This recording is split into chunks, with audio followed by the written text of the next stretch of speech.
अस्सलाम वालेकुम, welcome to debate. मैं हूं ईसा नकवी। इस वक्त वफाकी दारुल हुकूमत इस्लामाबाद शहर इक़्तिदार एक बड़ा ही अनयूजुअल, बड़ी ही स्ट्रेंज और बड़ी ही यूनिक वेदर एक्टिविटी एक्सपीरियंस कर रहा है। हम ये देख रहे हैं कि ना हमने ऐसी कभी बारिशें देखी, ना हमने इस तरह बिजलियाँ चमकती देखी इस शहर में, और ना ही इस तरह की यालाबारी। और यही शहर इक़्तिदार, यहाँ पर कायम एक हुकूमत भी है, और उस हुकूमत की भी हैरानकुन तौर पर बड़ी ही स्ट्रेंज और बड़ी ही यूनिक एक्टिविटीज़ रिपोर्ट होना शुरू हो चुकी हैं।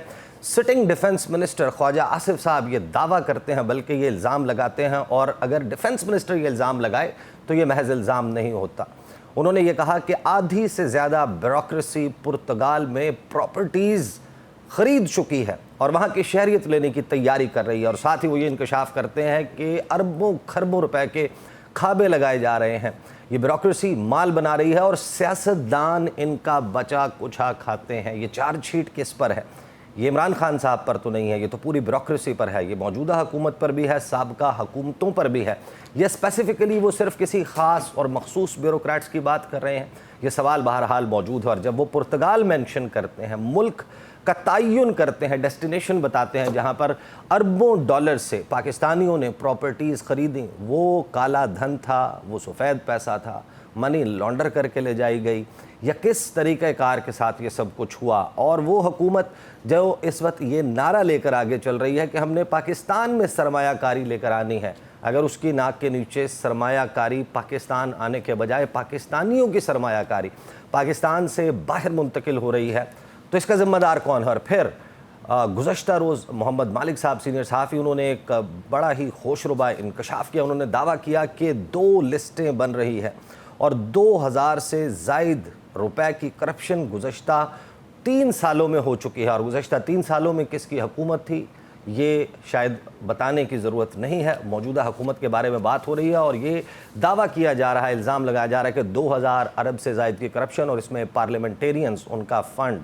सेनेट में टिकटों की ख़रीदो फ़रोख्त, कॉन्ट्रैक्टर्स इन्वॉल्व हैं। और फिर ये भी उन्होंने दावा किया कि इदारों में मौजूद लोग भी इसमें इन्वॉल्व हैं और इदारा अब उनकी तहकीकात कर रहा है, और उसके हवाले से जो इंक्वायरी चल रही है, लिस्टें बन रही हैं, और उस ब्यूरोक्रेसी की भी लिस्टें बन रही हैं जो मुबैना तौर पर स्पेशल इन्वेस्टमेंट फैसिलिटेशन काउंसिल के जो प्रोजेक्ट्स हैं SIFC के, उनकी राह में रुकावटें डाल रहा है, उसको गो स्लो करवा रहा है। ये है वो मंजरनामा, अब ब्रांड न्यू मंजरनामा जो हमारे सामने मौजूद है। साबका हुकूमतों के साबका हेल्म ऑफ अफेयर्स पर बैठे हुए लोगों की करप्शन की दास्तानें सामने आना कोई अचंभे की बात नहीं पाकिस्तान में, लेकिन अगर किसी सिटिंग गवर्नमेंट के मुतल्लिक उस गवर्नमेंट के अंदर से और फिर ख़बरें दीगर चलना शुरू हो जाएं कि उनकी करप्शन के लिए फ़ाइलें बन रही हैं, तो फिर ये भी एक स्ट्रेंज पॉलिटिकल एक्टिविटी है जो इस वक्त एक्सपीरियंस हो रही है। साथ में पाकिस्तान का सियासी मंजरनामा, उस पर भी गुफ्तगू होगी। किस तरीके से बानी चेयरमैन बामुकाबला कायम मकाम चेयरमैन तहरीक इंसाफ यानी इमरान खान साहब जेल से कुछ और बात कर रहे हैं, और तहरीक इंसाफ के जो कायम मकाम चेयरमैन हैं बैरिस्टर गौहर, वो कोई और रागनी सुना रहे हैं। और फिर तलाल चौधरी साहब ने on floor of the national assembly बड़े ही संगीन इल्ज़ामात लगाए हैं। राना सनाउल्लाह साहब ने तबसरा किया है इमरान खान साहब के साहबजादों की पाकिस्तान आमद के हवाले से, और फिर बदलता है रंग आसमां कैसे कैसे, जो कल तक शायद किसी के वहमो गुमान में नहीं था। बहरिया टाउन मलिक रियाज, ये नाम आपने टेलीविज़न स्क्रीन्स पर इस तरीके से पहले नहीं सुने होंगे। जायदादों की नीलामी का अमल शुरू हो गया है, और अतात अरड़ साहब ने इस हवाले से भी बड़े संगीन इल्ज़ामात लगाए हैं। इन तमाम मामलात पर गुफ्तगू करने के लिए स्टूडियोज़ में मुझे ज्वाइन कर रहे हैं माहिर कानून जनाब हाफिज़ एहसान खोखर साहब। हमें पाकिस्तान तहरीक इंसाफ से वीडियो लिंक के ज़रिए ज्वाइन कर रहे हैं अमजद खान न्याजी साहब, पॉलिटिकल कोऑर्डिनेटर हैं इमरान खान साहब के, और सीनियर सहाफ़ी तज्ज़िया निगार नजम वली खान साहब हमें ज्वाइन कर रहे हैं वीडियो लिंक के ज़रिए। नजम वली खान साहब, आपसे शुरू करेंगे।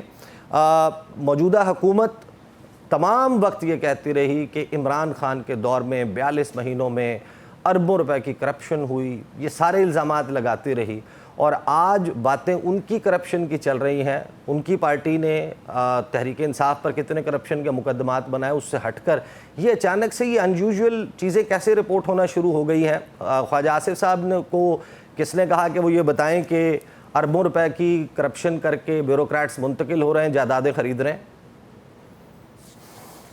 देखिए, जहाँ तक ख्वाजा आसिफ की बात है तो मैं उस पर तो बड़े वाज़ेह अंदाज में कहूँगा कि ख्वाजा साहब की लगता है सोशल मीडिया टीम जो है कुछ ओवर एफिशिएंट है, और बाज़ का जी लगता है कि ख्वाजा आसिफ जो हैं वो एक फेडरल मिनिस्टर के तौर पे नहीं, वजीर दिफा के तौर पे नहीं, एक अपोजिशन लीडर के तौर पर ट्वीट्स कर रहे हैं। बहुत सारे मामला ऐसे होते हैं जिनमें वो बहुत कुछ खुद कर सकते हैं, कह सकते हैं। तो मेरा ख्याल है उनको यकीनी तौर पर नोटिस लेना चाहिए, उनको कैबिनेट में बात करनी चाहिए, उनको प्राइम मिनिस्टर से बात करनी चाहिए कि वो कौन से ऐसे ब्यूरोक्रेट्स हैं जिन्होंने पुर्तगाल में ज़मीनें खरीदी, जायदादें खरीदी।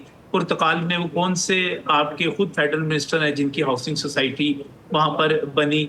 और उसके साथ साथ जो है एक जनरल बात कर देना। देखिए, हमने एक तवील अरसे से ये देखा है कि एक अमूमी इल्ज़ाम लगा दिया जाता है और उस अमूमी इल्ज़ाम में हर किसी को ही रगड़ दिया जाता है। जी, तमाम सहाफ़ी जो हैं वो करप्ट हैं, जनाब डॉक्टर जो हैं वो कसाई हैं, और जनाब तमाम सहाफ़ी जो हैं वो चोर हैं, वो तमाम ब्यूरोक्रेट जो हैं वो करप्शन करते हैं। ये एक अमूमी नजम वली खान साहब, ये अमूमी इल्ज़ाम नहीं है, ये खसूसी इल्ज़ाम है। अमूमी ये तब होता जब बिल्कुल ही जनरल बात की होती। मैं आपके सामने ज़रा कुछ खसूसी जो एग्जाम्पल्स, उन्होंने पुर्तगाल का लफ्ज़ इस्तेमाल किया, उन्होंने ये नहीं कहा बैरून मुल्क मुंतकिल हो रहे हैं।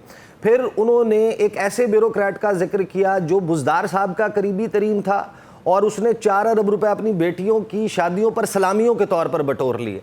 फिर वो ये कह रहे हैं कि बचा कुचा हम तो सियासतदान खाते हैं। फिर वो एक विर्क साहब का कह रहे हैं कि कोई विर्क साहब हैं जिन्होंने पाकिस्तान की ये जो अशराफिया है इसको बाहर जायदादें। तो ये अमूमी इल्ज़ाम नहीं है, यहाँ पर तो वो स्पेसिफिक्स सामने रख रहे हैं। और आधी से ज़्यादा ब्यूरोक्रेसी का मतलब 50% ऑफ ब्यूरोक्रेसी।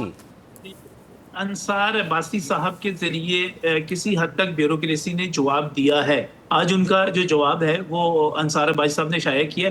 लिहाजा मैं ये समझता हूँ कि अगर वाकई ख्वाजा आसिफ से वजीर दिफा हैं इस वक्त, और वो यकीनी तौर पर फौज के साथ, वो हुकूमत के साथ, वो मियां नवाज शरीफ का एतमाद रखते हैं, शहबाज शरीफ का एतमाद रखते हैं, अगर ऐसी कोई चीज़ है तो मैं कहूँगा कि उनको ज़रूर कोई तहकीकाती कमीशन फौरी तौर पर बना देना चाहिए। लेकिन हमारे यहाँ मैं एक अमूमी जो है ना TRPs का कल्चर, और हमारे यहाँ एक अमूमी बड़ी बड़क लगा देना और कह देना कि ये सारा कुछ हुआ हुआ है, वो एक अमूमी कल्चर है। उस पर वाह भी बहुत होती है। हम हर दूसरे बंदे को करप्ट करार देते हैं। हमारी ब्यूरोक्रेसी जो है वो सियासतदानों को करप्ट करार देती है, हमारे सियासतदान ब्यूरोक्रेसी को करप्ट करार देते हैं। हम में से उठेंगे, बहुत सारे कहेंगे फौज बहुत ज्यादा करप्ट है, जज बहुत ज्यादा करप्ट है। यानी कि हम वो लोग हैं जिन्होंने खुद ही माशाल्लाह एक दूसरे के चेहरे पर इतनी कालक मली हुई है कि हमें किसी दूसरे दुश्मन की जरूरत नहीं है। तो करप्ट हम में मौजूद है और पूरी दुनिया में मौजूद है, पूरी सोसाइटीज, हर मुआशरे में मौजूद हैं। लेकिन इसको ये कह देना, मैं ख्वाजा साहब की बात से इख्तलाफ करता हूँ, और अगर कोई इल्ज़ाम इसमें मौजूद है तो मेरा ख्याल है कि इस पर तहकीकात होनी चाहिए और बैठ जाएं। अच्छा, सोशल मीडिया वाज अबज़, उस पर तो जाहिर है कि ख्वाजा आसिफ साहब के इस्तीफे की अफवाहें भी चलती रहीं जिसको उन्होंने फेक करार दिया। फिर उसके ऊपर एक क्लैरिफिकेशन वज़ीर इत्तलात की तरफ से भी आई और फिर चलती रही। हाँ, फिर कुछ लोग इसे शाखसाना करार दे रहे हैं कि कोई ADCR साहब हैं, यानी कोई जाती प्रखाश है, रंजिश है और clash of titans with in PMLN है, जिसकी वजह से ये सारा मामला इस तरीके से स्प्रिंग अप हो गया। लेकिन एक बड़ा तूफान बड़े उठे, बहुत उठे।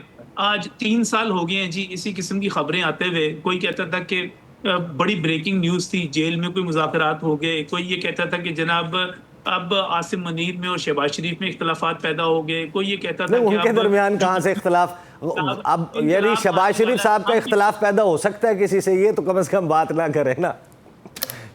मियां मोहम्मद नवाज शरीफ की बात होती तो शायद इख्तलाफ की बातें कोई बंदा एक्सेप्ट भी करता है, शहबाज शरीफ साहब का थोड़ी इख्तलाफ हो सकता है।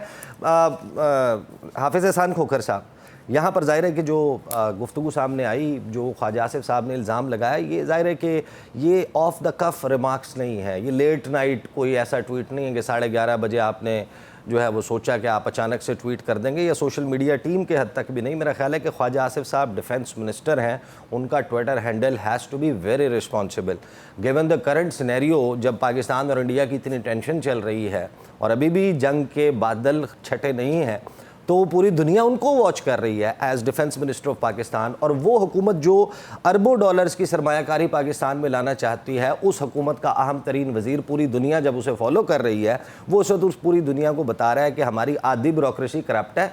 इधर यानी कि पैसा निकाल कर वो जाकर पुर्तगाल में नेशनैलिटियाँ ख़रीदते हैं, वहाँ पर जो है वो इन्वेस्टमेंट्स करते हैं। How damaging is that? बिस्मिल्लाहिर्रहमानिर्रहीम।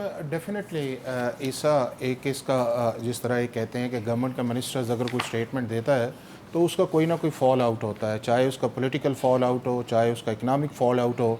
और मेरा ख्याल है कि जितने भी मिनिस्टर्स हैं उनको एक सेंसिबल स्टेटमेंट देनी चाहिए। आपको याद होगा कि पीटीआई दौर के अंदर एक एविएशन मिनिस्टर ने जब पीआईए के मुतालिक स्टेटमेंट दी तो अभी तक हम उस सर्कल से अभी नहीं निकले, और अभी रिसेंटली जो है वो आपको यूरोप के अंदर या आपको दोबारा इंग्लैंड के अंदर आपकी रेस्टोरेशन आई है। तो बीइंग अ रिस्पॉन्सिबल मिनिस्टर या being a responsible member of the cabinet आप है, लेकिन अगर इसका एक दूसरा एंगल देखा जाए, ये रिस्पॉन्सिबल भी है। मैं बात, अगर ये सचमुच हो रहा है तो डिफेंस मिनिस्टर का ये आइडेंटिफाई करना अहम जरूरी है। अब मैं दूसरा इस पे आता हूँ कि जिन फैक्ट्स की तरफ उन्होंने बात की है उन फैक्ट्स के अंदर काफ़ी हद तक जो है वो रियलिटी है। नंबर वन ये है कि पुर्तगाल क्यों है। पुर्तगाल इसलिए है कि पाकिस्तान के तकरीबन 7-7,500 लोग जो हैं उन्होंने पिछले कई सालों के अंदर जाके पुर्तगाल के अंदर प्रॉपर्टीज़ ली हैं। चूँकि पुर्तगाल ने बुनियादी तौर पे ये कहा था कि अगर कोई हमारे मुल्क के अंदर $5 लाख जो बनता है या आपका यूरो है उसके करीब आएगा तो हम उसके अंदर आपको देंगे। और बड़ा अट्रैक्टिव था कि सिर्फ 7 दिन गुजारने हैं आपको लंबा स्टे भी नहीं बड़ा करना। इजी था, सारा था। लेकिन उसकी एक जो कट ऑफ डेट थी वो 2023 थी कि 2023 तक जिन्होंने वो ख़रीदी है या गोल्डन वीज़ा आपको मिला, और फिर आपका 5 साल का एक प्रोसेस है, फिर उसके बाद आपको आगे जाना है। तो यूरोप के अंदर जो सबसे एक लग्जोरियस या अट्रैक्टिव किस्म का एक था वो है, और मेरा ख्याल है पाकिस्तानियों ने फ़ायदा उसके अंदर उठाया है। और उन्होंने उठाया है जिनके पास पैसे हैं, चाहे वो पॉलिटिशियंस हैं, ब्यूरोक्रेट है, बिजनेसमैन है, सारे उनका हैं। चूँकि उसके बाद आपको एक यूरोपीय यूनियन का जो है वो सारी फैसिलिटीज़ मिल जाती हैं। बट जो बुनियादी तौर पर चीज़ ये है कि क्या पाकिस्तान की ब्यूरोक्रेसी जो है वो करप्ट नहीं है? क्या पाकिस्तान की ब्यूरोक्रेसी अनअकाउंटेबल नहीं, एट लॉ जो परसेप्शंस है? क्या पाकिस्तान की जो ब्यूरोक्रेसी है उसके ऊपर पब्लिक ट्रस्ट है? क्या पाकिस्तान की जो ब्यूरोक्रेसी है स्टार्ट फ्रॉम दी पटवारी या आपका जो है क्लर्क से लेके sitting from the top level जो है फेडरल गवर्नमेंट के अंदर आते हैं, क्या उनकी एफिशिएंसी या डिलीवरेंस या उनके अंदर एक करप्शन या रेड टेपिज्म नहीं है? ये वो सारी चीज़ें हैं जो आपको सर्टेन इंडेक्स से आती हैं। और इंडेक्स क्या है कि हमारे मुल्क का जो ट्रांसपेरेंसी का या गवर्नेंस का इंडेक्स जो है वो दुनिया में 133 नंबर पे, 164 नंबर के है।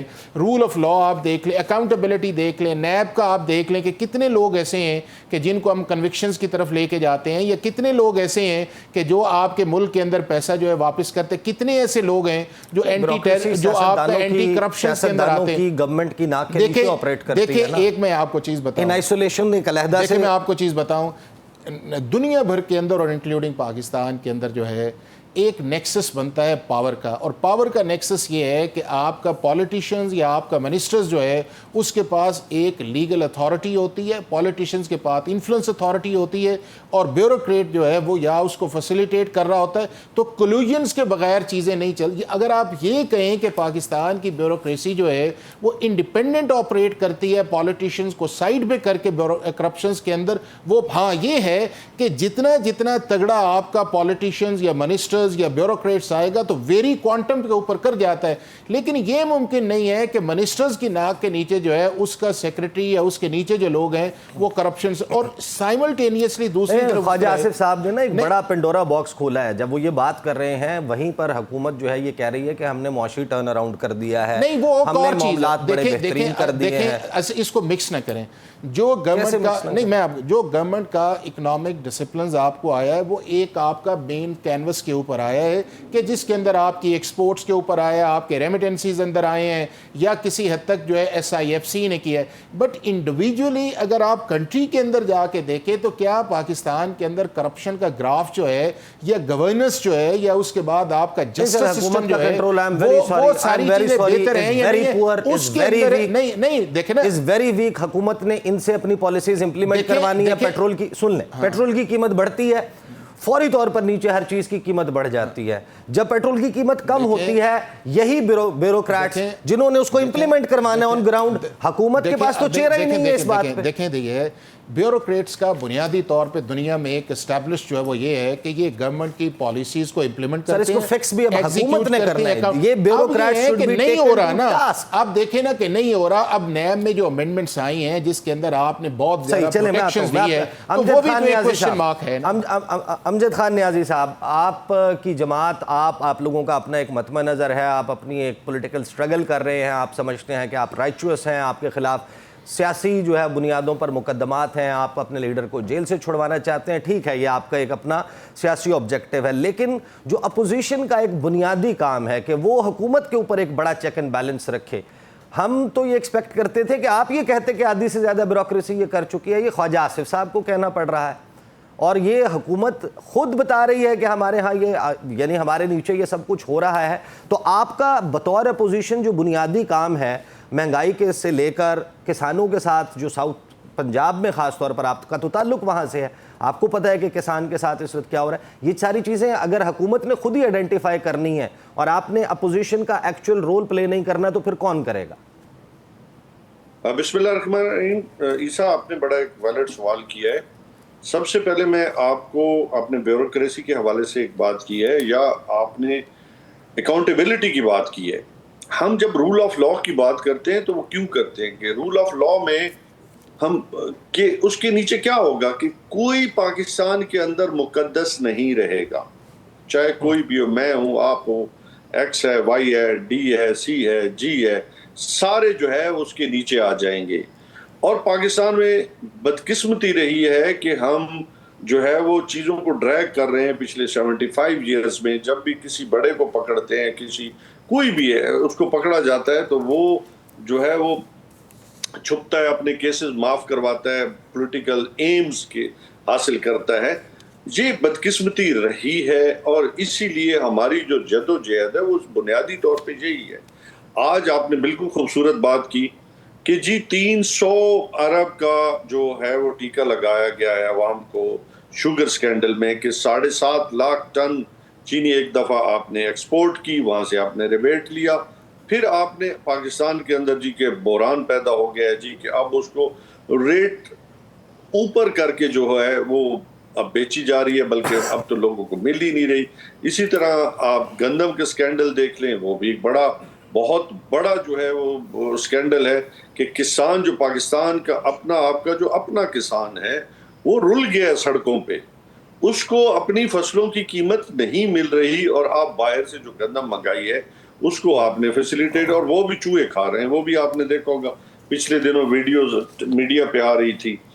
बात यह है कि आपने जब इलेक्शन हुआ, तो मैं ये तीसरी बात कर रहा हूँ, इलेक्शन हुआ तो आपने फॉर्म 47 किससे लिया? आपने उनको जब खुली छुट्टी दी है कि फॉर्म 47 लिया है, चेंज किया है। ये सबसे बड़ी बदकिस्मती हुई है कि पाकिस्तान के अंदर आपने उनको खुली छुट्टी खुद दी है, और जब आप अपने केसेस जो है वो माफ करवाएं, आप अपने जो है वो नैब से आपके आखिरी मराहल में हो, केसेस का फैसला होने वाला था, आपने केसेस माफ करवाए, आप गवर्नमेंट में आ गए, आपने हर अपने बिजनेस को प्रोटेक्शन दी, आप हर बिजनेस को मतलब हर चीज को खुद आपने ब्यूरोक्रेसी के जरिए प्रोटेक्शन दी। अब आपका कोई जाती अनाद आया है तो आपने ये उछल के बात की है। हाँ, आप गवर्नमेंट में हैं, आप फॉर्म 47 की गवर्नमेंट हो, आप बात करें, एक्शन लें, लेकिन इनके ताने बाने तो अपने तक जाएंगे ना सारे। हमेशा के साथ जो कहा जाता रहे कि ये मिल के खाते रहे हैं और मिल के खा रहे हैं। सही है। हम तो मुखालिफ इसीलिए हैं कि हम उस माफियाज के साथ, उन कार्टल्स के साथ हम हाथ मिलाने पे तैयार नहीं है और हम जेल में बैठे हैं। वरना ये जब जेल में बैठे थे तो ये तो ख्वाबों के साथ बैठे थे, 5 स्टार होटल में बैठे थे। ख्वाजा साहब जो है वो उन्होंने जनरलाइज सिर्फ बात नहीं की, उन्होंने तो आपकी पार्टी के जो चीफ मिनिस्टर रहे हैं बुज़दार साहब, उनके एक करीबी ब्यूरोक्रेट का भी तज़किरा किया कि 4 अरब सलामियाँ लेकर रिटायरमेंट की ज़बरदस्त ज़िंदगी गुजार रहे हैं।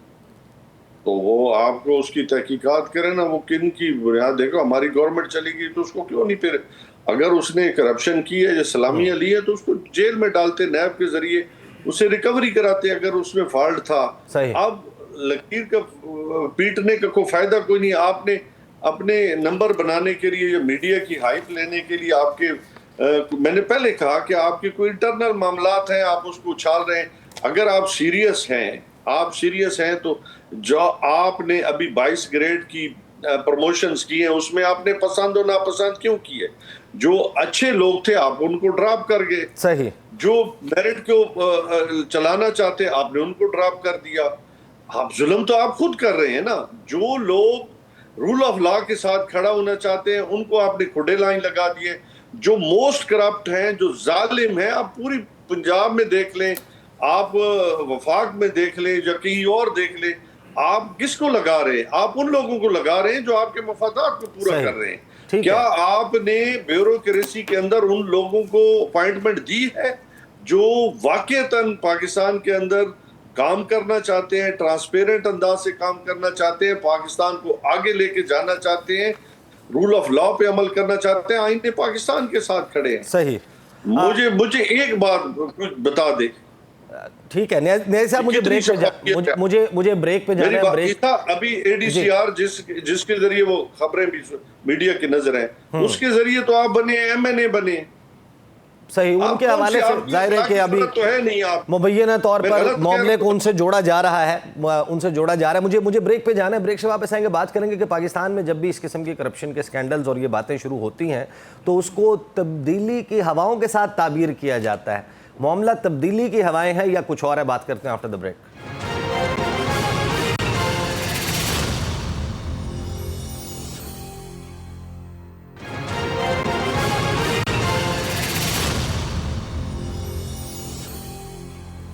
Welcome back after the break. Najam Ali Khan साहब, ये जो खबरें हैं, ज़ाहिर है कि करप्शन 2000 अरब की करप्शन की बातें चल रही हैं। सीनियर सहाफ़ी मोहम्मद मालिक ने खबर रिपोर्ट की गुज़श्ता रोज़, और ये कहा कि गुज़श्ता 3 सालों में इतनी करप्शन हो गई है, 2 फाइलें बन रही हैं, ब्यूरोक्रेट्स के हवाले से बन रही है, एक पॉलिटिशियंस, कॉन्ट्रैक्टर्स, इदारों के लोग, तमाम लोगों की बात की है, फिर फंड्स की बात की है, फिर उसमें मुबैना करप्शन की बात की है।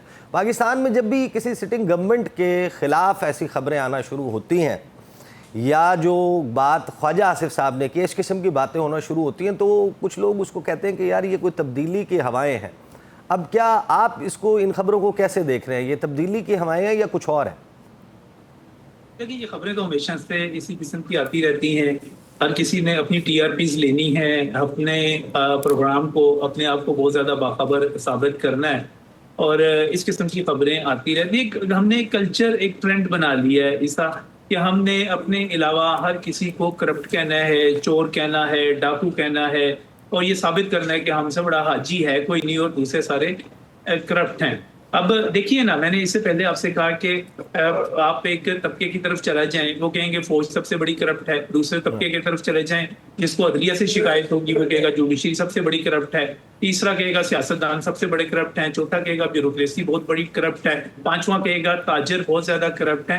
तो फिर मैन हैसल कौम, हम लोगों ने अपनी ये पहचान बना ली है कि हमने हर किसी को करप्ट कहना है। और वैसे मैं आपको बड़े संजीदा तौर पर बताऊं कि जिस किस्म के हम प्रोग्राम करते हैं, जिस किस्म के हम इल्ज़ामात लगाते हैं, यकीन कीजिए कि अगर यही प्रोग्राम और यही चीज़ें हम इंग्लैंड में कर रहे हों, हम किसी दूसरे मौसम मुल्क में जहाँ पर वाकई कानून की बालादस्ती हो, जहाँ पे जवाबदेही हो, तो मेरा ख्याल है आधे टीवी चैनल तो वैसे ही दिवालिया होके और जुर्माने दे देकर बंद हो जाएं। जिस तरह अभी थोड़े दिन पहले एक प्रोग्राम के अंदर साबिर कौन से साहब थे, उनकी बकायदा ऑडियो को बंद कर दिया गया। उनका भाई, उन्होंने कहा मेरी ऑडियो आपने बंद कर दी। उनका भाई, आपने जो पिछले इल्जाम लगाए थे उस पर हमने 90,000 पाउंड जो था वो जुर्माना दिया था, तो हम आगे नहीं। ये फैशन बन गया है। हम देखिए नजम अली साहब, ये सिर्फ देखें आपका ये जो टीआरपीज वाली बात की ना, इस पे मोहम्मद मालिक साहब ने एक और ख़बर भी दी थी। उन्होंने कहा था कि ये जो चीनी वाला मामला है, इस पर ख़ानदान से दबाव डाला, और ये कहा गया उनको ख़ानदान की एक मीटिंग में शहबाज शरीफ साहब को कि अगर आप ये भी नहीं कर सकते तो आपकी वजारत उस्मा का हमें क्या फ़ायदा। अब आपके कवानीन मौजूद हैं, पीका मौजूद है, उस स्टोरी को कितना करीब अट किया गया आपके सामने है। अब ये खबर सामने है। मेरा ख्याल है बहुत सारी चीज़ों का रिबटल देना जो है उसको अहमियत देना है। ये बिल्कुल उसी तरह है जिस तरह आप फेसबुक के ऊपर आपके बारे में एक कमेंट हो जाए और आप उसको उसकी तरदीद करने में पहुंच जाएंगे, तो उसके बाद वो बहुत हाईलाइट हो जाएगा। मेरा ख्याल है शहबाज शरीफ ने शुगर के हवाले से जितने स्टेप्स लिए हैं वो कभी आपके साथ डिस्कस हों तो पता चले कि वाकई उन्होंने शुगर मिल्स होने के बावजूद उन्होंने बहुत ज्यादा इस पे इकदाम उनके किए। स्टेप्स और के ये बाद चीनी नापैद हो गई है, महंगी हो गई है, एक्स मिल प्राइस होने के बावजूद ब्लैक में बिक रही है। स्टॉकिए ने अलहदा कमाया है, ब्लैकिए ने अलहदा कमाया है, सट्टाबाज ने अलहदा कमाया है, इंपोर्ट करने वाले ने अलहदा कमाया है, एक्सपोर्ट करने वाले ने अलहदा कमाया है, मिल मालिक ने अलहदा कमाया है। क्या बात कर रहे हैं। और ये कोई आज पहली कहानी नहीं है। खान साहब के दौर में, खान साहब के दौर में ये था, ये परवेज मुशर्रफ साहब के दौर में था। मेरे उस बुनियादी फिक्र से इख्तलाफ है जो आप साबित करना चाह रहे हैं। देखें यहाँ पर कुछ भी साबित नहीं करना चाह रहा। ये वो मसला है जो हम 2 दिहाइयों से देख रहे हैं। हर हुकूमत बेबस है। ये ना चेहरा पेश करें कि हम सब लोग जो हैं हम सब चोर बैठे हुए हैं यहाँ पर। ये जो पाकिस्तान की जोग्राफी हदूद में ये जो 15 करोड़ जितने 25 करोड़ आवाम बैठे हुए हैं, ये सारे के सारे चोर हैं। मेरा ख्याल है मुझे अफसोस होता है इससे। आप कहना चाहें, सबसे कहें, होती हैं। मैं सारी हुकूमतों की बात कर रहा हूं। मैं सारे के सारे ये जो शुगर माफिया है इसकी को बात कुछ किसी एक जमात तक, किसी एक साल तक तो महदूद नहीं। ये तो वो मरसिया, ये वो नोहा है जो हम 20 साल से पढ़ते आ रहे हैं। ये कोई नई बात या आज की बात नहीं है, किसी पर्सन स्पेसिफिक बात भी नहीं है, ये इशू स्पेसिफिक बात है। यहाँ से बात शुरू की थी, ईसा यहाँ से शुरू की थी कि ख्वाजा आसिफ को ये इल्जाम नहीं लगाना चाहिए था। ख्वाजा आसिफ एक तगड़े वजीर हैं, उनको एक कमीशन बनाना चाहिए था। दुरुस्त बात।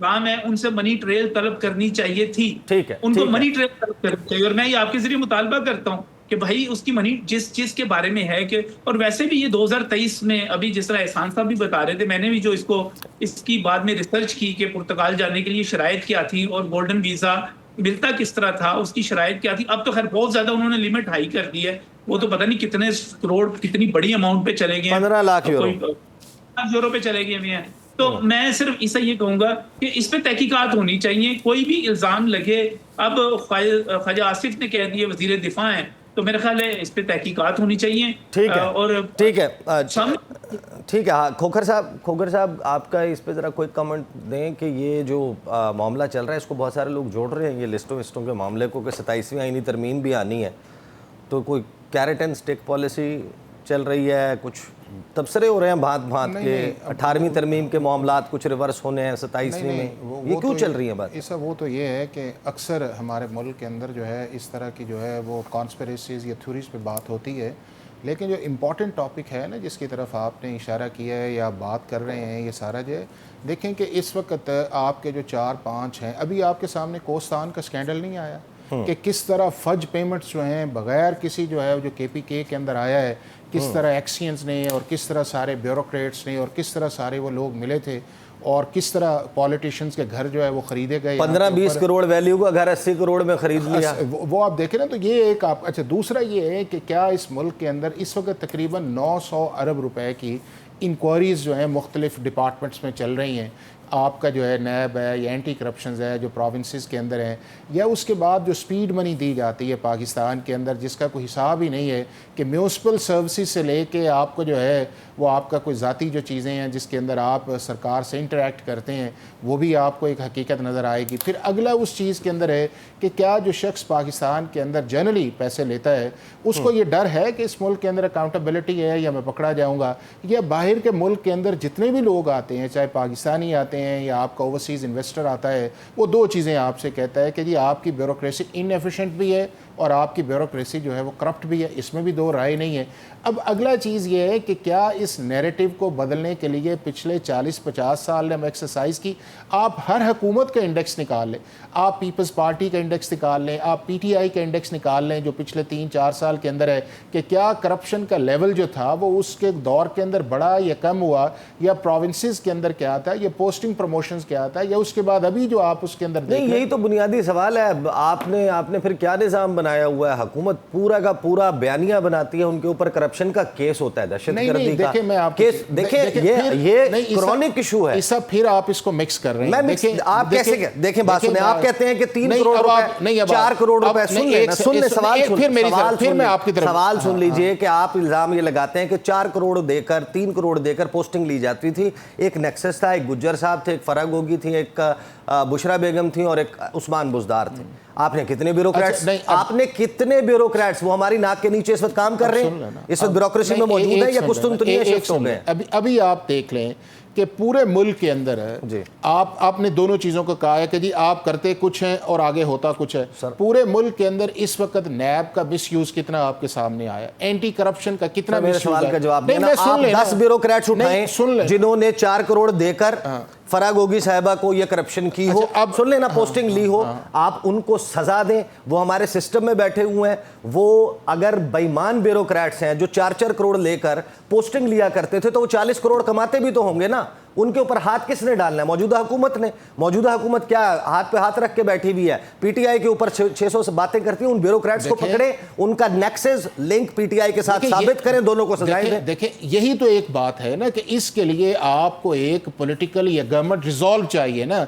अगर वो रिजॉल्व जो है वो आपका है नहीं है। आप उस रिजॉल्व के अंदर दो चीजें, एक ये है कि इस मुल्क का जनरली जो पॉलिटिशियन जो है वो भी इस सारे प्रोसेस को ठीक होने के अंदर एक रुकावट बनता है, और जो ब्यूरोक्रेट्स है वो तो हैं ही है। अब आप ये देखें कि नैब के अंदर हमने अमेंडमेंट्स डाली कि जी इस मुल्क के, इसमें कोई शक नहीं है कि नैब का जो बड़ा एक्सेसिव पावर भी आई, नैब ने गलत इस्तेमाल भी किया, ब्यूरोक्रेट्स को भी पकड़ा, मुल्क के अंदर डिसीजन मेकिंग के अंदर भी प्रॉब्लम आई। लेकिन जो सबसे पहली अमेंडमेंट आई उन सारी चीज़ों को कंट्रोल करने की या उसको एग्जेम्प्ट करने की, वो पीटीआई के दौर के अंदर एक ऑर्डिनेंस आया, और फॉर्मर प्राइम मिनिस्टर की आप उनके स्पीचेस को अंदर देखें तो किसी न किसी जगह आपको एक डाइकोटमी जो है वो नजर आएगी हमारी पॉलिटिकल लीडरशिप के अंदर, हमारी ब्यूरोक्रेसी। अब ऐसा ये है कि क्या इस निज़ाम के साथ, जिस तरह आपने अभी बैरिया वाली बात की है, ठीक है, जिस तरह आप पहले, क्या बैरिया के अंदर जो था वो पूरी डील जो थी, जो आपकी मलीर की थी, उसको सुप्रीम कोर्ट ने स्ट्राइक डाउन किया, और स्ट्राइक डाउन करके फिर आप डील में गए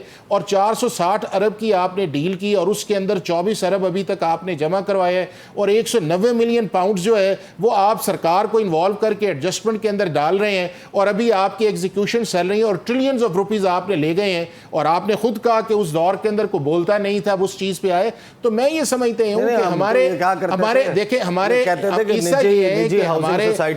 पॉलिटिशियंस को या हमारे पॉलिटिशियंस को या अकाउंटेबिलिटी के इंस्टीट्यूशंस को ये पॉलिटिकल हो के इस मैनेस को एड्रेस करना चाहिए। ये मैनेस है, इस मैनेस ने पाकिस्तान की डेवलपमेंट, पाकिस्तान का ह्यूमन, आपका जो है, जो आपका लोग हैं, जो ह्यूमन रिसोर्स है, ये पाकिस्तान का मेरिट जो है, ये पाकिस्तान के अंदर मेरिटोक्रेसी जो है, इसको बुरी तरह डैमेज किया है। उस डैमेज करने के लिए रिजॉल्व आना चाहिए, एफर्ट्स होनी चाहिए, इंस्टीट्यूशन होनी चाहिए, और इसको जो है उसी तरह लेके चलना चाहिए जिस तरह दुनिया के दूसरे ममालिक के चलते हैं। जो क्रॉनिक इशू है दैट रिमेन्स, मामला ये है कि आप लगाते हैं इल्ज़ाम करप्शन का, बनाते हैं केस, प्रेस कॉन्फ्रेंस करके कार्य सरकार में मुदाखलत करने का, आप नारा लगाते हैं कि ब्यूरोक्रेसी जो है वो शिफ्ट हो गई है कहीं और उसने प्रॉपर्टीज़ खरीद ली हैं, केस आप दूसरी नौयत का बनाते हैं। आपने सही कहा कि रिजॉल्व हुकूमत का होना चाहिए और डाइकोटमी को खत्म। बिल्कुल ठीक है। न्याजी साहब हमारे साथ है ना? न्याजी साहब, 2-3 चीज़ें आपकी पार्टी के हवाले से चल रही हैं। अब मैं सुनवाने बैठूंगा तो बड़ा तवील हो जाएगा, वन बाय वन उनको कर लेते हैं। तलाल चौधरी साहब ने 2 बातें की हैं on floor of national assembly. पहले तो उन्होंने ये कहा है कि आप चाहते हैं कि कार्रवाई ना हो दहशत गर्दों के ख़िलाफ़, कार्रवाई तो किसी का बाप भी नहीं रोक सकता। फिर तलाल चौधरी साहब ने कहा है कि 2015 से पीटीआई पर हमला क्यों नहीं हुआ, ये सिर्फ नून लीग पे और एएनपी पे और पीपल्स पार्टी पे और जेयूआई के ऊपर हमला किया जाता है, तालिबान जो है वो पीटीआई पर हमला क्यों नहीं करते? दलाल की मैं समझता हूं कि बात का जवाब देना भी फजूल है, क्योंकि ये बात ही इररिलेवेंट है और फजूल है, और उसको या तो वो पॉलिटिकल बंदा नहीं है या उसको पॉलिटिकल सोच नहीं है।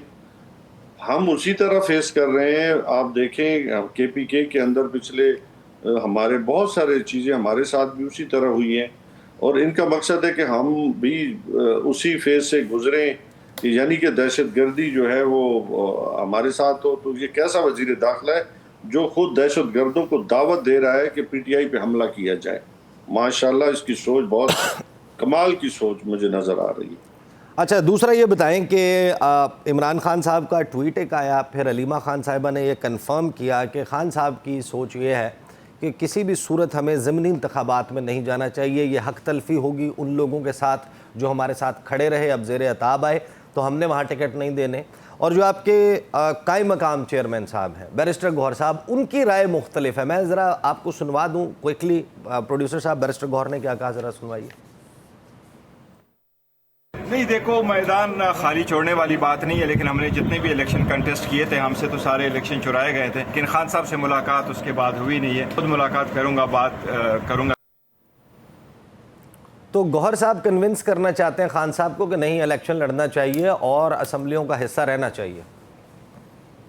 ईसा बेसिकली तो ये असम्बलियां जो है ना, वो खुद गवर्नमेंट ने इररेलेवेंट कर दी।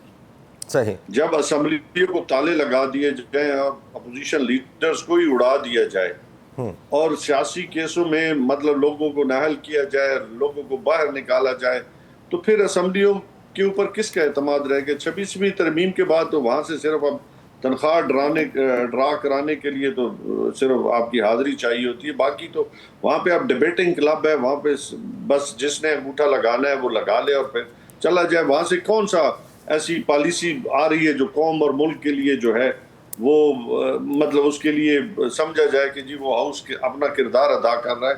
हाउस वो होता है जो सावरन हो। जब सावरेंटी ना रहे, जब उस पर क्वेश्चन मार्क आ जाए, जब आपके MNAs जो MPs प्रोटेस्ट करते हैं पंजाब में, उनको बाहर निकाल दिया जाता है, उन पे केसेस जो है डालने की कोशिश की जाती है। नेशनल असेंबली में MNAs को साथ जो सलूक हुआ वो भी तारीख का हिस्सा है। तो उसके बाद असम्बलियों की मतलब पार्लिमान तो वो होता है कि जो लोगों की बात करे, लोगों की बात मनवाए, लोगों के लिए काम करे। अब वो मुझे बताएं कि वहाँ ऐसी कौन सी लेजिस्लेशन अभी तक हुई है जिसमें सिवाय इसके लिए कि मैं मजबूत हुआ, मैंने फलां इदारे के ऊपर कदगन लगा दी, मैंने फलां इदारे पे कदगन लगा दी, इसके अलावा क्या हुआ है वहाँ पे?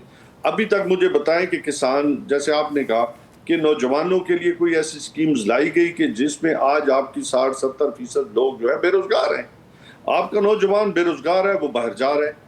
आपका मेन जो ब्रेन है वो बाहर जा रहा है। उसके अलावा आपने कौन सी ऐसी पॉलिसीज लेके आए हैं जिससे आज पाकिस्तान को यकजाक करने की बात हो? वहां पे तो बात तो ये हो रही है कि दावत दी जा रही है पार्लियामान के अंदर खड़े होके कि जी हमला करें इस पे। आपने अभी तक हमला क्यों नहीं किया? सही। और ये भी क्विकली बता दें कि खान साहब के जो साहबजादे हैं वो आ रहे हैं, आप लोगों ने जो 14 अगस्त का ऐलान बिल्कुल आएंगे। हम एप्लीकेशन उन्होंने दी है, अब ये वीजा नहीं दे रहे, दाएं बाएं कर रहे हैं। उनको खतरा है, उनके बेटों से खतरा है, बहनों से खतरा है, पार्टी से खतरा है। तो राना साहब ने कहा है कि राना सनाउल्लाह ने कहा है कि अगर वो यहाँ पर आकर सियासत में हिस्सा लेंगे तो हम उनको गिरफ्तार करके बड़ा लीडर बना देंगे। अब राना साहब जो है वो तो उनकी बातों में दो बातें नजर आ रही हैं। अब वो कौन सी बात को माना जाए? राना साहब जो है वो इधर भी खेल रहे हैं, इधर भी एक बात करें कि वो बता में रहे या कि जी हम आएंगे तो गिरफ्तार करेंगे, वो लीडर बनेंगे। दूसरी तरफ कहे कि आ भी जाएं। अब उसकी बात को मैं कौन सी बात का जवाब? ठीक है मेरे साथ ने मुझे ब्रेक पे जाना है। ब्रेक से वापस आएंगे, गुफ्तगू का सिलसिला जारी रहेगा।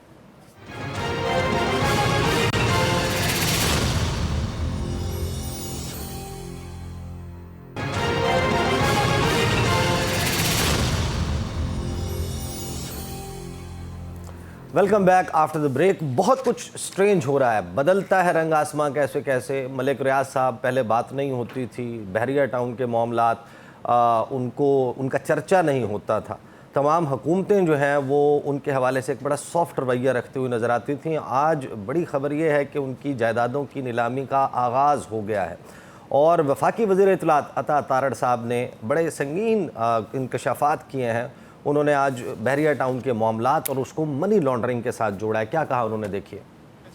जो FIA कर रहा था और शवाहिद और सबूतों के लिए छापे मारे जा रहे थे।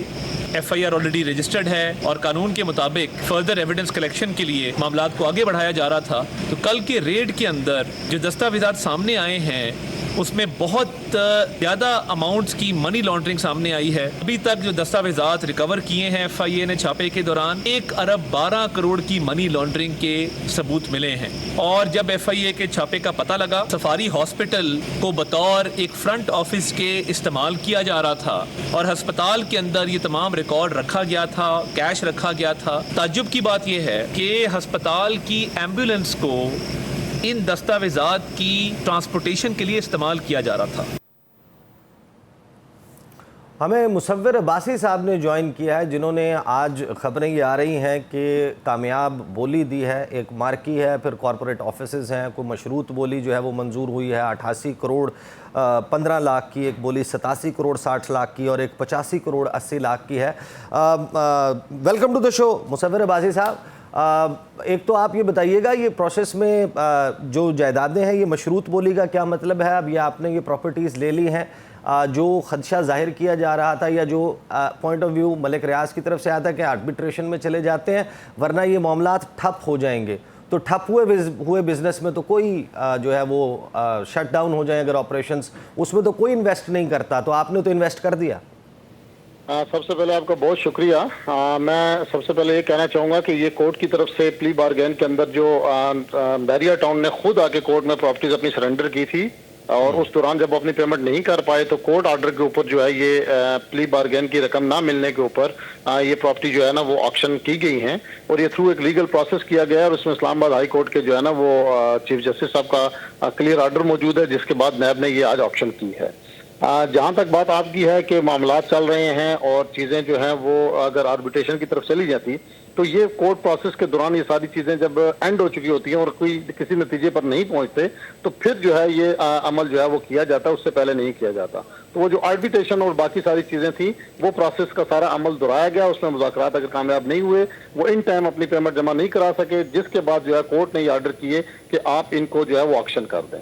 दूसरा सवाल आपने ये किया कि जो मशरूत है इसका क्या मानी है। देखें ये क्योंकि थ्रू कोर्ट ऑक्शन हो रही है जिसकी वजह से लीगल बहुत सारी ऐसी चीजें होती हैं जिनको मद्देनजर नैब को भी रखना पड़ता है और बहुत सी ऐसी लीगल इश्यूज होते हैं जिनको डिस्कस करना पड़ता है। तो इस किस्म की जब भी जायदाद की कोई नीलामी होती है तो उसके अंदर एक चीज क्लियर होनी चाहिए कि कोर्ट को इख्तियार होता है कि वो किसी भी वक्त किसी भी लीगल इशू के ऊपर इस बिड को कैंसिल भी कर सकती है और इस बिड को एक्सेप्ट भी कर सकती है। तो इसलिए इसको मशरूत कहा जाता है कि इसकी दोबारा से अप्रूवल जो है वो होनी होती है, वो जब तक अप्रूवल थ्रू कोर्ट से लेनी होती है कि जी हमने इतनी अमाउंट की जो है वो बिड की थी और इतने पे हम इसको सेल कर दी है और आया जिस मकसद के लिए ये देख के जो मुतासरीन बैरिया टाउन या जो भी लोग हैं जिनको रकम दी जा रही है वो मकसद भी पूरा हो सकता है या नहीं, तो इसलिए इसको मशरूत कहा गया। नहीं, लेकिन आप देखें वो जो उनका पॉइंट ऑफ व्यू आया था ना, वो ये कह रहे हैं कि बैरिया टाउन का मामलात ठप हो जाएंगे, ऑपरेशंस रुक जाएंगे, तो एक डूबते हुए कारोबार में कोई सरमायाकारी नहीं करता। आपके ये प्रॉपर्टीज़ खरीदने का मतलब ये है कि ये रद्द है, रिजेक्ट हो रहे हैं वो क्लेम्स जो मलिक रियाज साहब की तरफ से किए जा रहे थे कि बैरिया टाउन जो है वहाँ पे अब मामलात नहीं चलेंगे। देखिए बैरिया टाउन एक हकीकत है और बैरिया टाउन को छोटा सा कोई 100-200-400 कनाल पे टाउन नहीं है, बल्कि हजारों एकड़ के ऊपर एक बहुत बड़ा, जबकि अगर मैं ये कहूँ कि इस्लामाबाद और पिंडी के नजदीक एक नया शहर है तो ये गलत बात नहीं होगी। इतने बड़े शहर के यकदम मामलात को ठप नहीं किया जा सकता। मलिक साहब के ऑपरेशन और उनकी जो अपनी खदशात और उनकी जो चीजें हैं वो अपनी जगह पर बजा हैं, लेकिन वहाँ पर एक सिर्फ ये प्रॉपर्टी नहीं है जो नीलामी, वहाँ हजारों बल्कि लाखों लोगों की इन्वेस्टमेंट प्रॉपर्टीज मौजूद हैं और उनके डेली की जो रोजमर्रा की जो जरूरियात हैं वो भी चल रही हैं। ये इतना आसान नहीं होता कि आप पूरे एक शहर को जो है ना एक दिन में बंद कर दें। हाँ, प्रॉपर्टी के ऊपर जो है ना वो असर जरूर पड़ता है चीजों में, उसकी वैल्यू में, उसकी इनकी चीजों में, लेकिन यही वो वक्त होता है जब आपकी चीजें डिवैल्यू होती हैं तो आप उनको परचेज कर लेते हैं, देन इंशाल्लाह ये तो रिस्क है, बिजनेस है, बिजनेस में रिस्क तो हर जगह इन्वॉल्व होता है। ठीक है अब्बासी साहब, हाफिज एहसान खोकर साहब, व्हाट डज दिस इंडिकेट? ये जो बहरिया टाउन वाले मामलात हैं और ये प्रॉपर्टी का अब सेल होना, हमारे यहाँ तो ये होता है कि एक पॉलिटिकल फेस चेंज होता है, चीज़ें अनडू होना शुरू हो जाती हैं। अभी ये जो सिस्टम है जिसमें ये सब कुछ हो रहा है, ये इंडिकेशन किस चीज़ की आपके ख्याल में? इसकी दो इंडिकेशन है। एक तो ये है कि ये कोई ऐसी लिटिगेशन नहीं है कि जो बिटवीन द प्राइवेट पार्टीज़ या किसी इंस्टीट्यूशंस के साथ चलते चलते सुप्रीम कोर्ट के अंदर आई हो और उसके बाद एक एग्जीक्यूशन का प्रोसेस चला हो। ये ऐसी लिटिगेशन है कि जिसके अंदर सुप्रीम कोर्ट ऑफ पाकिस्तान के अंदर एक सेटलमेंट की गई, उसके अंदर 460 बिलियन का एक डील आई जो तकरीबन 900-950 बिलियन से 460 के अंदर आई, उसके अंदर डिफ़ॉल्ट किया गया और उस डिफ़ॉल्ट करने के अंदर फिर एक मनी लॉन्ड्रिंग थी उसको पाकिस्तान के जो अकाउंट 1 था उसमें लाने की कोशिश लाया गया। हालांकि आना आपका स्टेट बैंक ऑफ पाकिस्तान के अंदर जो सुप्रीम कोर्ट का अकाउंट था उसके अंदर आया गया और उसके बाद अभी भी आप ये देखें कि इसके अंदर तकरीबन 100 बिलियन से ज़्यादा जो है वो आपका कंपाउंड अमाउंट इंटरेस्ट भी ऐड इसके अंदर हो रहा है, चूँकि जो सेटलमेंट के अंदर ये है कि अगर डिफ़ॉल्ट आप करते हैं तो उसके अंदर उस पेमेंट्स का आपको जो है वो इंटरेस्ट भी बढ़ गया ना। अब उसके अंदर ये है कि सुप्रीम कोर्ट ने नहीं मनी लॉन्ड्रिंग, अस्पताल को इस्तेमाल करना, एम्बुलेंस को इस्तेमाल करना, ऐसा ये है कि जितनी बड़ी ये सेटलमेंट के अंदर डिफ़ॉल्ट आया है उतना ही बड़ा सीरियस कॉन्सिक्वेंस है और सुप्रीम कोर्ट का इसके अंदर ऑर्डर भी मौजूद है। अब दूसरा ये है कि इस लेवल के अंदर जिस तरह पूरे मुल्क के अंदर बैरियर टाउन ने किया है, ये इसका है डेफिनेटली एक इम्पैक्ट जो है वो मनी लॉन्ड्रिंग का, जिसकी तरफ इंफॉर्मेशन मिनिस्टर ने इशारा किया है। बट उसके अंदर ये है कि अब इसको फिर अगर आपने पकड़ा है, ये करना है, तो फिर हाफ हार्टेड एफर्ट से ना हो, इसको किसी न किसी कल्मिनेशंस की तरफ जाना चाहिए।